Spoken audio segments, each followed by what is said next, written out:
So although there's a lot of people do think it's just a kind of one quick fix and that's it, it isn't. So Okay. I myself have had 13 surgeries. 13 surgeries. Wow. Boy who's only 3 has already had 3 surgeries. And so one of the really sort of dark sides, I guess, about clefts is that in certain parts of the world, there is a lot of examples of infanticide. And we got the diagnosis of cleft, often, as you do, you go to Google, first page of Google, when you Google cleft lip and palate, it's all quite clinical, sterile, quite scary looking photos. I just thought, I'd love to be able to just change that and have beautiful pictures of these individuals with these visible differences. I always tell him that he just changed my life. Like he's made me a different person as well. And it's given me the confidence to do the things that I'm now doing. So I can hopefully help others. Welcome to the Life with a Difference podcast, a platform to amplify the voices of those living with a visible difference and also to provide relevant information from industry leaders and experts. Hi. Hi, Stacey. How are you doing? I'm good, thank you. Yeah, how are you? Yeah, not too bad. This I've got a big light here, and about 10 seconds before this started, it decided to sort of flop onto my face. So that was fun. I had to run around fixing that. Oh, God. That's all. But other than that, I'm all okay. Just to let you know, I'm on some medication at the moment, and one of the side effects is that it has like eye issues, and so if I'm like sort of winking and blinking at you, just to explain, that's why. No worries. So would you mind introducing yourself and explaining a bit about your visible difference, please? Yeah, of course. Yeah, I'm Stacey Hustle, and I'm 42 years old. I was born with a unilateral cleft lip and palate.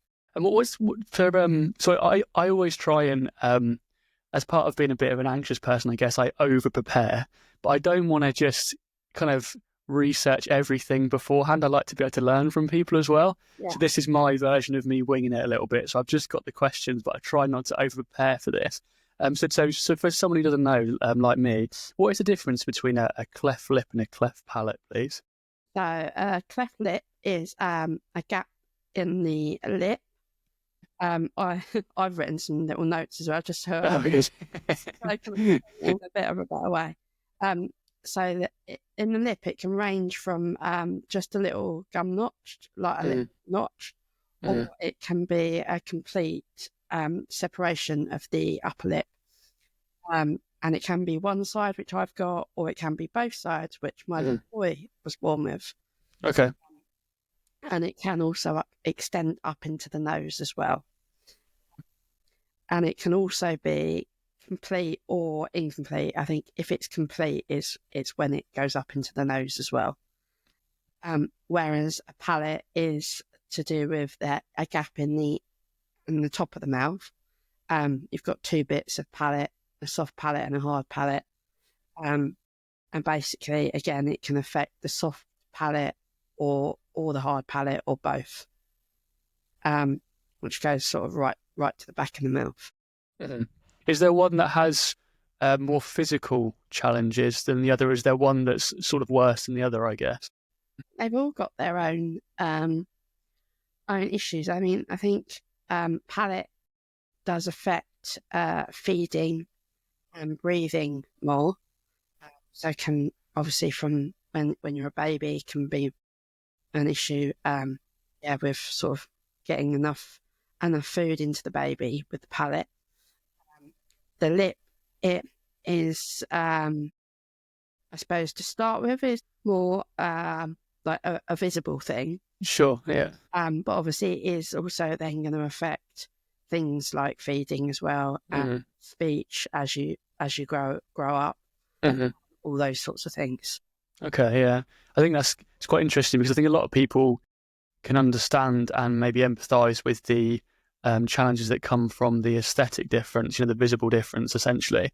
But like so many of these conditions in the visible difference community, they often come with quite difficult physical challenges and physical symptoms as well. I don't think people potentially understand that the physical challenges of living with a cleft lip and a cleft palate. Yeah, it definitely has effects on feeding, sometimes breathing, speech as you get older. Often people are more prone to ear infections, glue ear, and hearing difficulties as well, because all the tubes are all interconnected. Oh, wow, okay, I didn't know that. Oh, that's interesting. So you're more prone to tooth decay and things like that. So okay, it can create quite a few dental issues as well. okay. Is that something? So, is it the case with the surgery that people can undertake? If they have the surgery, does that essentially entirely fix the issue, other than potentially maybe the difficulty with speaking, or do the symptoms carry on even after the surgery? Basically, yeah, it's the first surgery. It basically depends whether you've got the lip or the palate or both. Obviously, often the first surgery is to repair the lip, which obviously affects, as I say, the feeding and stuff. Is more of a aesthetic thing, but there generally you do have to have other surgeries as you get older. So although there's a lot of people do think it's just a kind of one quick fix and that's it, it isn't. I myself have had 13 surgeries. 13 surgeries. Wow. Boy who's only 3 has already had 3 surgeries. Oh, bless him. So yeah, he's had 1 on his lip, 2 on his palate. Yeah. And then there are certain things that they have to do. So he may have to have another one on his palate to lengthen it, on how they think his speech is. And then at sort of 7 or 8, you have to have a bone graft to move a bit of hip bone from your hip to up here so that they can move the tooth into the correct place. Because this tooth for me grew on the roof of my mouth. So then because there's no bone there, so that's why they have to sort of import bone there and then move it across. So yeah, and then kind of as you get older, going on from that, I suppose the surgeries become a bit more elective. Down to the individual whether you have the jaw surgery, which I had to move my bottom jaw back, my top jaw forwards. Rhinoplasties, which are operations on the nose, lip revisions, all those sort of things. You can sort of, they're not a necessity, but often, yeah, they are offered, and they do make life easier. I had no idea. That is, yeah. I just assumed that it was this one big surgery that is obviously awful to go through, to have the big surgery, especially at a younger age. I had no idea it was so complex. And no, most people don't. No. Wow. Okay. Wow, that's really interesting. Is that the only kind of treatment option available is surgery, isn't it? There's no other way to help. Okay. Yeah. What age? So what age do they start having the surgeries? It does vary depending on. So everybody's journey is slightly different depending on, because apparently every single cleft is unique, apparently, which I didn't know till my little boy was born.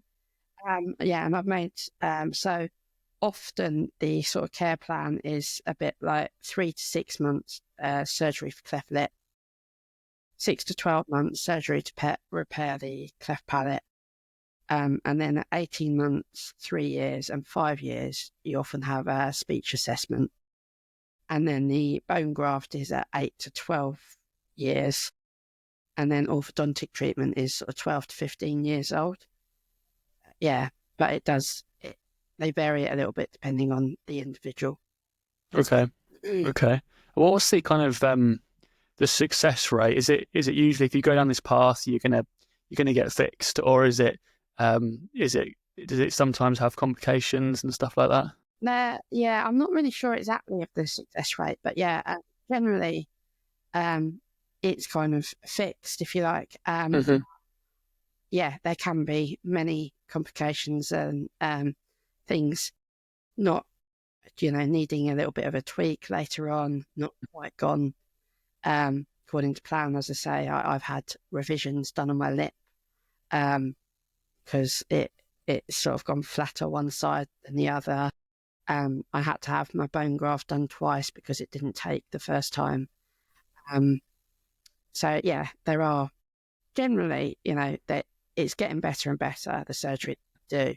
But yeah, and I guess it's probably down to individual interpretation as well, as to how that individual feels about how they look. Yeah, of course. Yeah, definitely.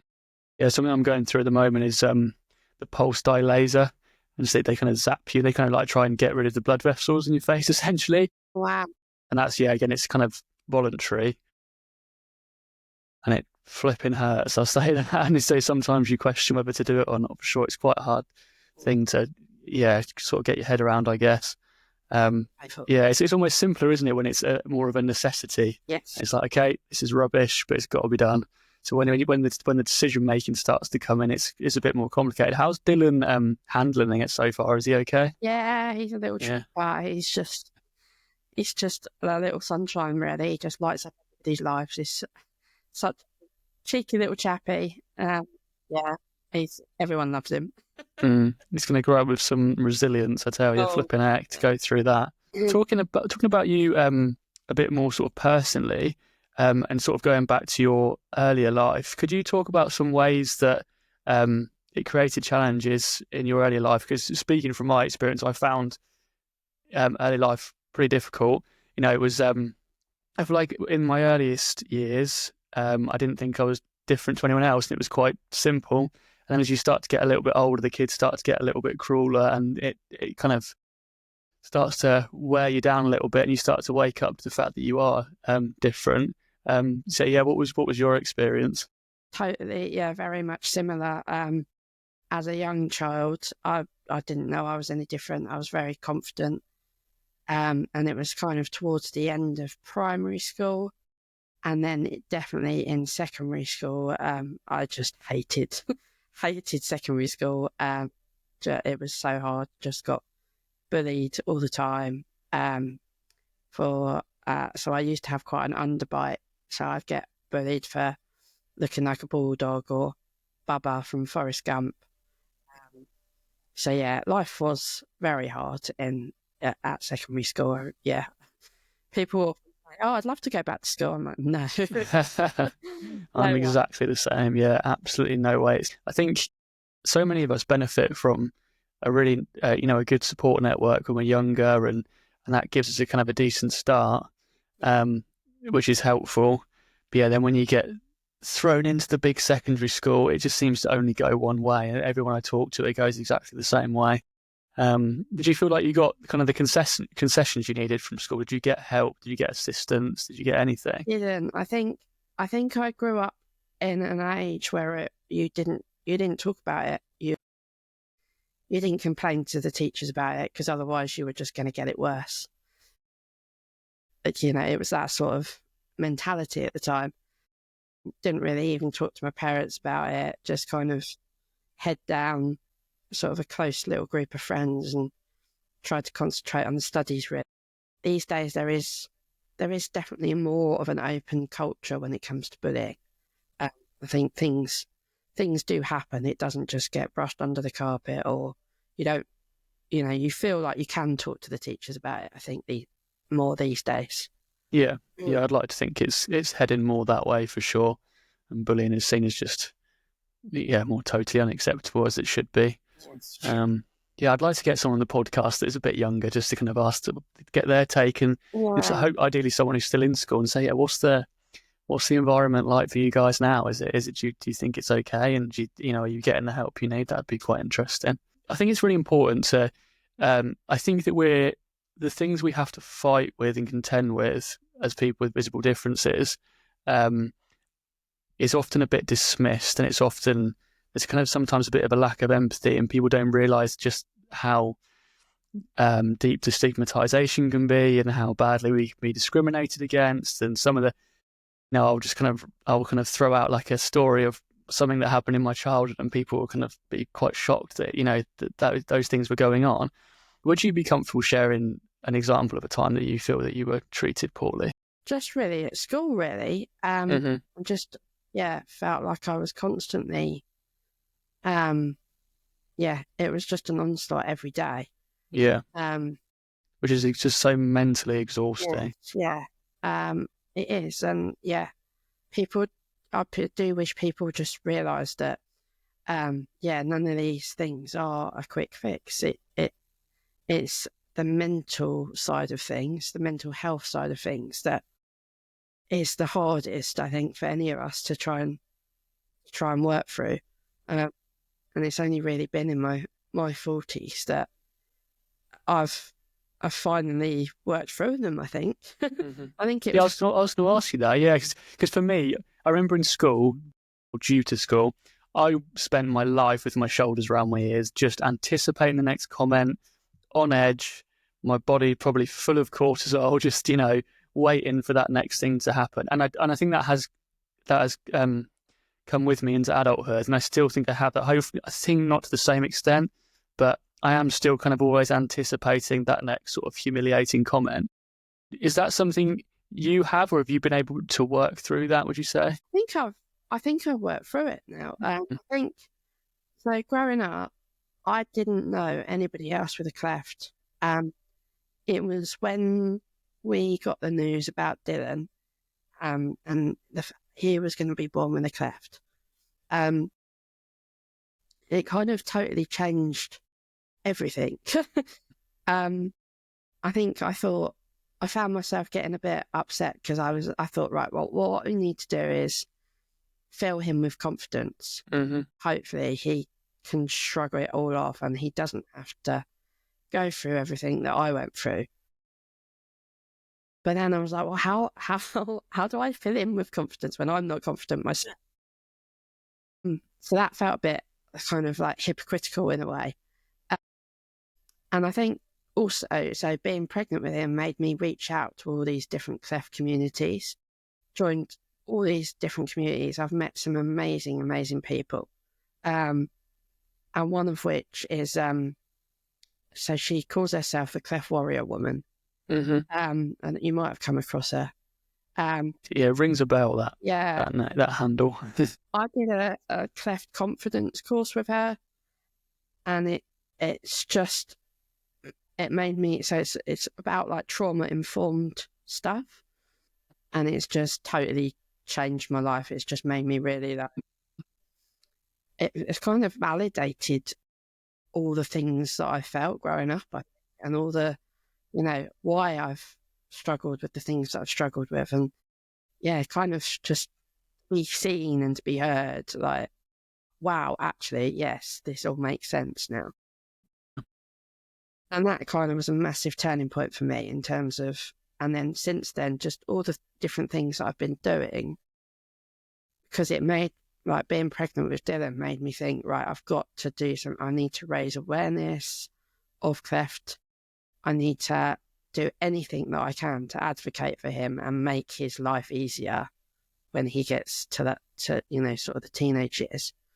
So I think, obviously being a parent is just, you always want to advocate for your kid, but I think it, I always tell him that he just changed my life. Like, he's made me a different person as well. And it's given me the confidence to do the things that I'm now doing.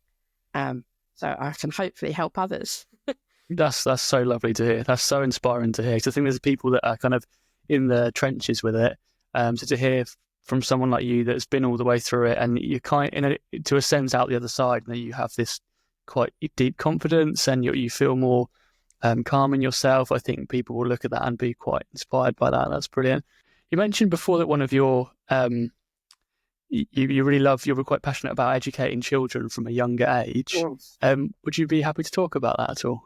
Yeah, it's not something that I've actually got involved in yet, but it's something I'm really passionate about.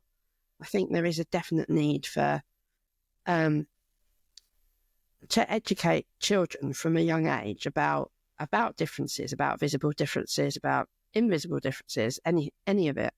Because kids are curious, kids will ask questions, and I don't think personally I don't have a problem with that. I'd rather they did ask questions. But then you get the parents going, shh, don't stare, don't do this. But whereas I think if we were to get in there into schools and things and educate about these differences and what they are, it won't make them so scared of them. It won't make, and hopefully the more and more that happens, the more normal it will be for them to see these things, and to not react in the same ways that they do, and know what they are from a young age, so that hopefully when they're in secondary and school and things like that, it won't be an issue. They won't have to bully about it. I think people do always say, oh, kids will always find something to bully, which, yeah, to a point, yes. But it's kind of like what you were saying as well, like we're sort of open to it even further. Yeah. Right. Yeah. Yeah. But yeah, I really think if we could get that education into the schools from a young age, it would really help. Yeah, I totally agree. We just need to become part of that group of people where we're essentially off limits to a degree. I think there's, I would say that it's kind of common sense, even for a younger child, that you're not going to tease someone in a wheelchair, or you're not going to tease someone with Down syndrome, or you're not going to tease someone because of their race, or anything else that makes them in any way different. Those things are completely off limits, as they should be. I think we need to kind of become part of that group where it's just totally unacceptable. And I think part of it, is maybe having some potentially more legal protections. I was speaking to a guy called Oliver Bromley. I don't know if you know Oliver. He was all over BBC News and stuff. He was the guy that was told to get out of a restaurant because he was scaring the customers. And he was saying that we have legally we have protections. And the police told him that the situation that he was in was a hate crime, but they couldn't do anything more with that.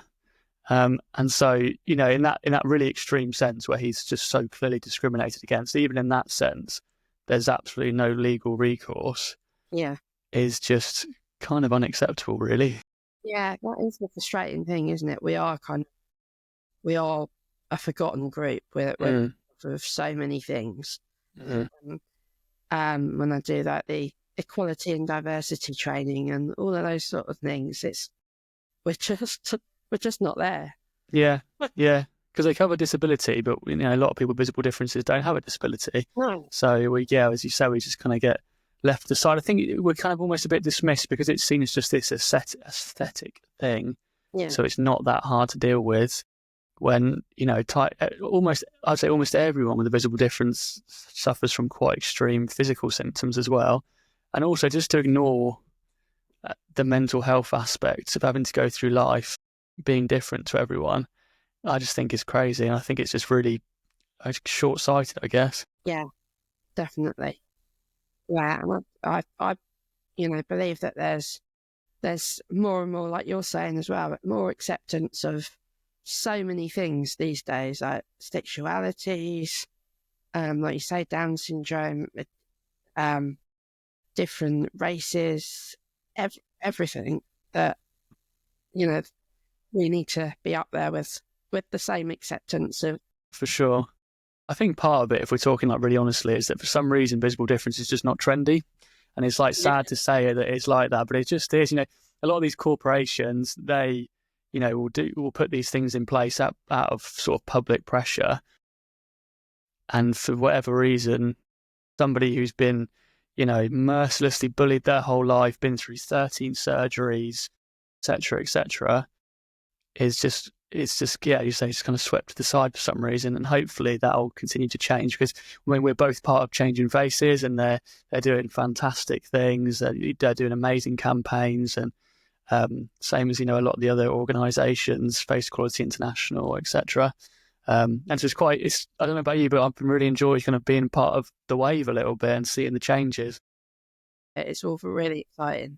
Yeah. I find it quite liberating as well, kind of because I've always kind of tried to hide it, and not hide it, but play it down. But then kind of stepping forward and making it more clear what I'm dealing with has been really helpful. Definitely. Yeah. It has become my passion, definitely. That's what I'm here for. Awesome. As well as being an ambassador for Changing Faces, you're also an ambassador for Smile Train. Yes. Do you mind explaining to people what Smile Train is, please? Yeah, Smile Train is a charity who they go out to like third world countries that poorer countries that don't have the surgery. So they'll send doctors out to these countries to operate on children, sometimes adults. A lot of them are people that have been through their whole life and not had that first surgery. Yeah, we're so. I certainly sometimes forget how fortunate we are over here in the NHS to, it's awful what we're going through, but to be born where we're born is just so. When you see people who are suffering like that and just can't get the help they need, we do have to try and be grateful for that, don't we? A little bit. Oh, definitely, yeah. I work for the NHS myself now as well, so I feel like I'm giving something back a little bit. But Oh, that's good. yeah, I know where I often say my parents would have been in massive debt, I'm sure of. Yeah. Even if you're born in America or something, same as me. Yeah, like my medication that gets delivered, it costs NICE around £1,000 a month. Wow. And when that because it's kind of special stuff, so it gets delivered from like a chilled van or whatever it is. And when that guy turns up, I almost feel a little bit emotional every time when he hands me that. It's just feeling so deeply grateful that I was born where I was born and that I have access to that medication. Yeah, definitely. Yeah, it's incredible. I think it's important to sort of drive home the reality of the lives that some people live, or a lot of people live, with visible differences. Because as I say, I think we're often quite dismissed. I think that it's not seen often as an urgent issue, or it's just not treated with the kind of respect, I guess, that it needs to be. And so one of the really sort of dark sides, I guess, about clefts is that in certain parts of the world, there is a lot of examples of infanticide, where people, whether it's through religious beliefs or etc., they decide to they believe that they've decided to actually kill the child. And I think that that must be incredibly hard for you to hear, of course, as a mother of a child with a cleft. But I think it's important to get these messages out there to try and explain how deeply people are stigmatized and how far this goes. What ways do you see to combat that in these parts of the world where unfortunately that is a reality for children born with a cleft? I think in terms of just general culture, I think visible differences need to be more positively represented within the media in general. We're still used as like villains or something to be scared of, or it's awful. It's It's used as a symbol of evil, isn't it? Essentially, a lot of the time, which is very tough to see when you're growing up, and that's you don't see many people like you as it is, and then the ones that you do are always the baddie. Yeah, that's tough. But yeah, it does make me very angry. I think even recently there was a story that I read not that long ago, a few months ago, of a mum who'd hidden their baby under their bed or something. And just, I don't even know how it came to light, but yeah, they had a cleft. Okay. Hidden this baby away under Yeah, like what it absolutely speechless. Just how somebody could think that that's okay. Yeah, yeah, yeah. I think it's so important that people hear the reality, people hear the dark reality, because as I say, I think it's often too dismissed when there's very real world consequences to the discrimination that people can face. Makes me very angry. Yeah, I can imagine as a mum, for sure. I can imagine that makes you very angry. Well, it's even so when we were pregnant with Dylan as well. It the idea of termination was sort of put to us as well. Oh, so you were able to see this while you were pregnant, that he had a cleft? Okay. Pick it up now. They couldn't when I was born. But now on the 20-week scan, they can pick it up. Okay. So that's when we found out. So I think that is where I definitely hit rock bottom in my life generally. But as you say, I've sort of used it to turn things around completely the other way. But yeah, I think that's another thing that just still makes me angry, and something that is actually going on. And I'm part of the Cleft, Lip and Palate Association, their family focus group, and there were conversations going on there about the fact that still when you go for this extra scan, once you've got the diagnosis, that often the termination is still offered for a cleft. Just Not to downplay the effects of living with a cleft and how difficult that must be, of course. Yeah. But that seems like a bit of an overreaction to offer the abortion of that child because they have that condition.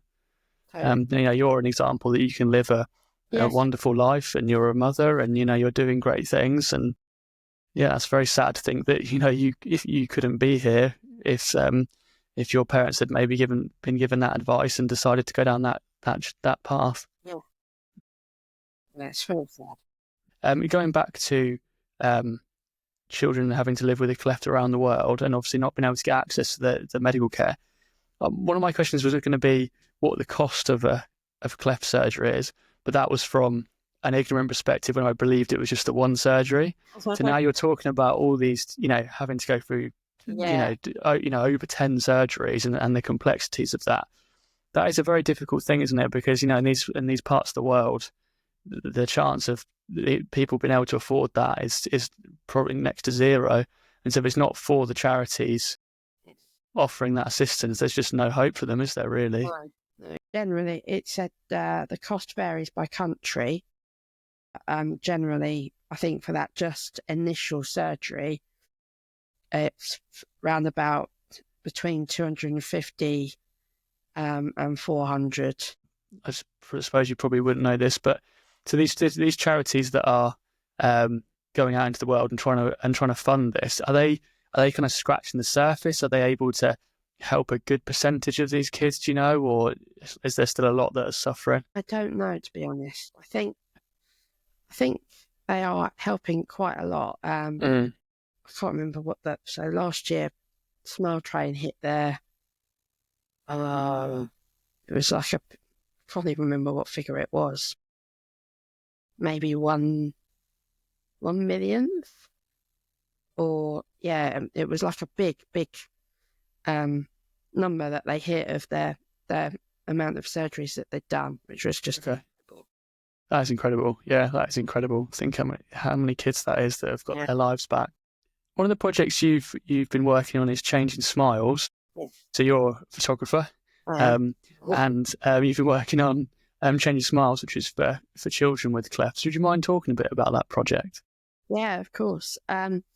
So being a photographer, and my main is as a medical so I do see a lot of cleft patients within my job. But I've for a long time thought about wanting to use my photography to help others born with clefts, I wasn't really sure sort of how to do it, sort of how to just get it started.